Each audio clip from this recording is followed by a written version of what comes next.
When we imagine artificial intelligence taking over the world, our minds usually go straight to the movies. We picture metallic skeletons marching through the rubble, actively hunting us down in the streets.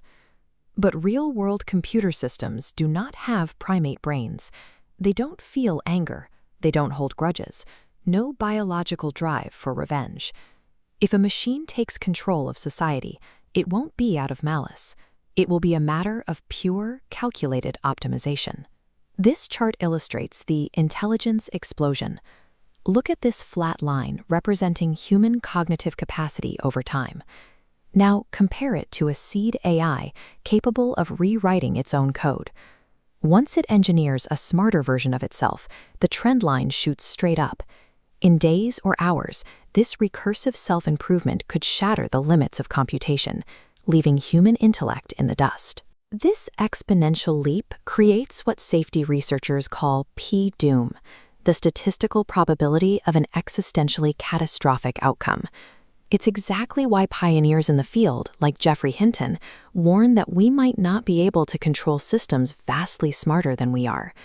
Once we cross that threshold of superintelligence, the era of humans acting as the apex decision-makers on Earth is permanently over. This brings us to the alignment problem. How do you guarantee a superintelligent machine actually shares our values? If we give a system a seemingly harmless goal, but fail to perfectly align its ethical guardrails, the results can be devastating. Look at this flowchart tracing the paperclip maximizer. Imagine an AI programmed with one objective: manufacture paperclips. It quickly deduces humans are a threat because we might turn it off. To a blind optimization algorithm, we are just raw materials for more paperclips. This is why scientists like Stephen Hawking advocated so heavily for precautionary research. They understood that an ultra-intelligent machine doesn't need to be evil to destroy us. It just needs to be highly competent and indifferent. In this scenario, humanity is eradicated, not out of hatred or vengeance, but simply because we were an inefficient variable blocking a utility function. But let's flip the coin. What happens if we get it right? If we successfully align the machine's goals with human flourishing, the future looks entirely different. We could create a sovereign algorithm, a perfectly objective, unbiased system managing our laws, our economy, and our global infrastructure. A superintelligence of this immense scale could usher in a post-scarcity economy. By perfectly optimizing global agriculture, reinventing our energy systems, and advancing modern medicine, technology could effectively eliminate material shortages and eradicate disease.